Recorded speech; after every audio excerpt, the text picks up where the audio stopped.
first video of Advanced Algebra 2. Wow, pretty exciting, huh? Okay, so Chapter 0, it's really, kind of a review of some things that you've learned. Plus, we just talked some problem-solving skills just to get us used to some good ways of thinking to prepare us for what this year is going to be like. So our first section here, it's on pictures, graphs, and diagrams. So we're just going to think through some strategies and just follow along what it asks for. So the first thing it says, write a statement to get exactly 4 liters in the 10-liter bucket using only the 2 buckets shown. Okay, so we don't have an actual measuring tool, but we just know that I have a bucket that's 10 liters and a bucket that's 7 liters.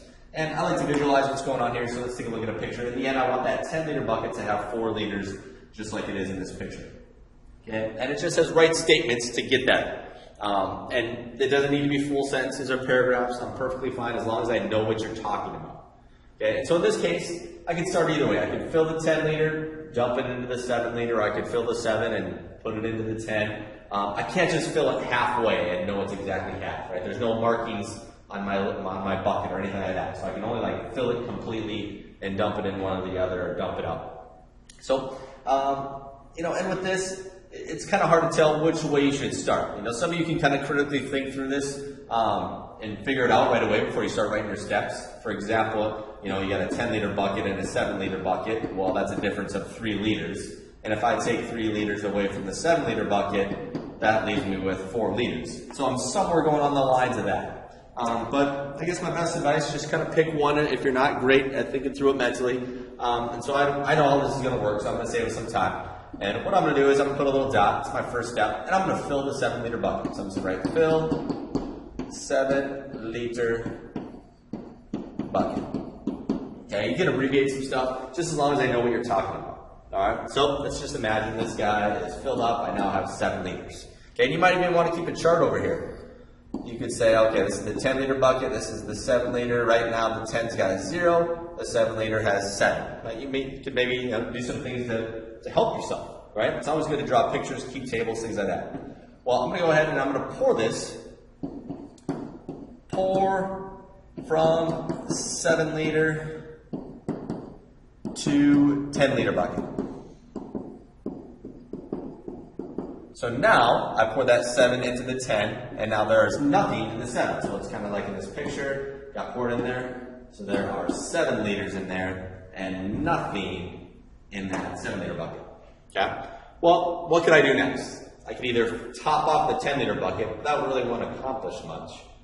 But I could fill the 7-liter bucket and then pour into the 10-liter. And hopefully some of you are starting to see what's going to happen here. So I'm going to go ahead and I'm going to fill the 7-liter bucket again. I might just put BKT for bucket. That's fine. All right, so now there's 7 liters in the 10, and there's 7 liters in the 7-liter bucket. I can draw that in there. And now I'm going to pour. Well, how many liters would fill into that 10-liter bucket? Well, I could only put 3 liters in there, right? And it'd be topped off.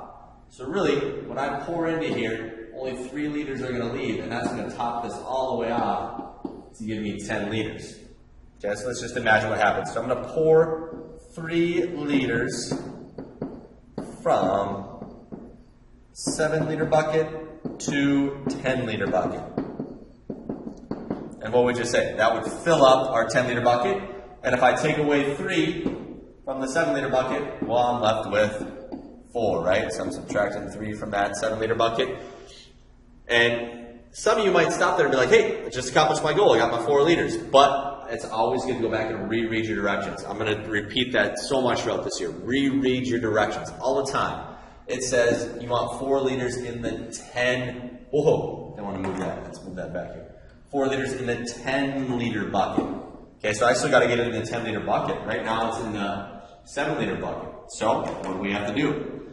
We got to dump out 10-liter bucket. Okay, so that's dumped out, down to 0, and now I can pour, and I can do that on my picture here too. I got my table going, so I don't need to fix this picture anymore.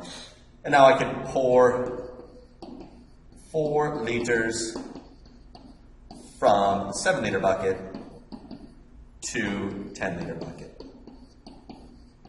There we go. Not too bad. Okay? Just list it out in your steps. Doesn't have to be complete sentences. And like I did over here, I have this nice little diagram. It kind of helped me keep track of things. Okay? So you can use a table, you can draw pictures, whatever seems to be most convenient for you. Next up, like I said, we're going to have some review, right? You see slope, you guys are probably like, man, I got slope down. No big deal. But let's just talk through it, right? So first of all, slope is represented by the letter M. Okay? And your textbook, you might see different things, but we're going to use M, and I'll explain when we get there if it's a little bit different. So M equals, well, what is slope? It's 1 over what? That's right, it's rise over run. Rise over run. You've probably been hearing that since 6th grade. So rise over run. So when you think of rise, it's like up and down, right? And that's my y-axis, right? So to find your rise, you subtract your y's. So I don't say y minus y. One's from the first point, one's from the second point. So we say y sub 2 and y sub 1. So y2 minus y1. And the same thing for the x's. And if you start with the second point for the y, you got to start with the second point for your x's. Yeah. If you're given to you on a graph, usually you don't even need to use your slope formula. You can just count from point to point. But I need to know 2 points on that graph. So if I look here, it's always good to have points that are right on like grid lines. So if I look, here's one right here, and here's another one right here.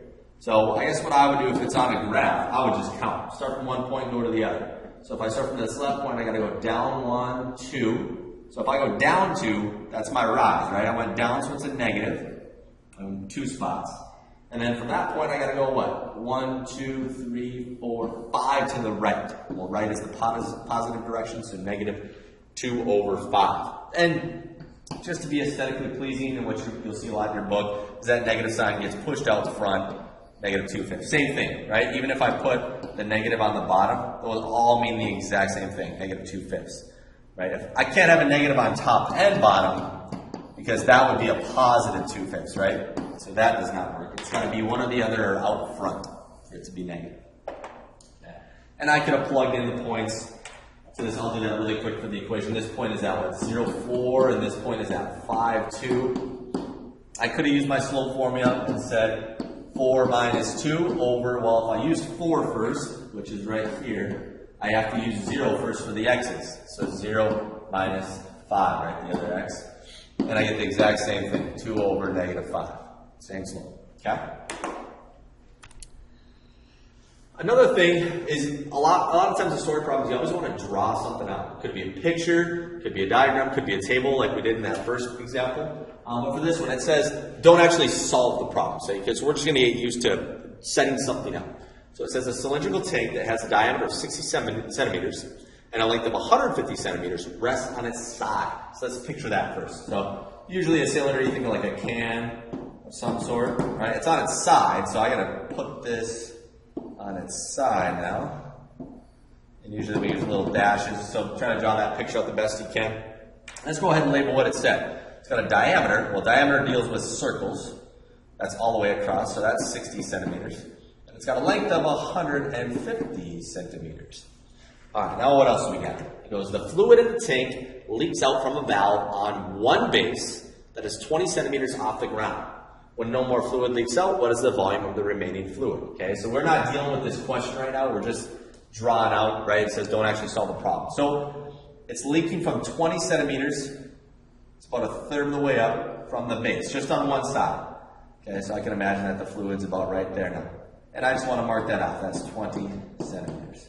So now when I would actually set up my problem to solve, having that picture is going to be very, very helpful. Okay, so it's good to be able to draw the scenario, label a diagram, things like that. All right, and lastly, like I said, some more review, right? We just got to make sure that we have all our Algebra 1 skills before we move on. It says draw a rectangle diagram to represent each product. Use the diagram to expand each product. Well, you don't have to do the rectangle diagram. Okay, some of you probably have never even seen it, and some of you maybe used it a ton. But in this case, it looks like I have a binomial, right? 2 terms multiplied by another binomial, 2 terms. Okay, anytime you have something in front of parentheses, it's multiplication. So I have this set of parentheses in front. So that means it's got to get distributed, right? It's got to be multiplied. So I like to use my arrows to distribute, right? Remember, you got to distribute all 4 terms. And that term, some of you maybe learned that's the FOIL method, right? First, outsides, inside, last. So there should be a review. If you want to use the rectangle, okay, great. Let's just look at that really quickly here. So the rectangle, you'd throw one binomial on one side and the other binomial on the other. And this kind of helps you set it up because now when you do your multiplying, you can just put it in the little boxes. So for example, I have this x times this x, which is x squared. And then I have the 4 up top times the x on the side. Whoa, getting fancy on you guys, sorry about that. Times the x on the side, right? So that's 4x.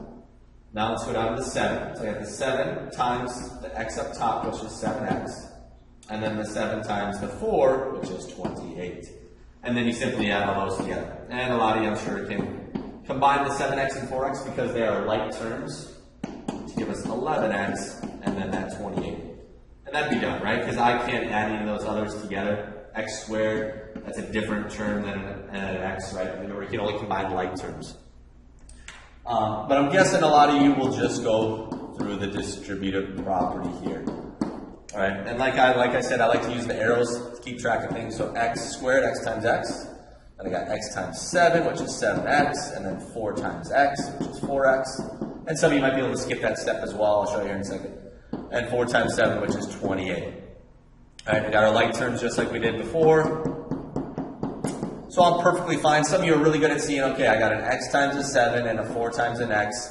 So that's a 7x and a 4x, and you can go right to writing your 11x. I'm totally okay with that. Okay, but you know, if you're one of those that needs to write out your steps, then you better write out your steps.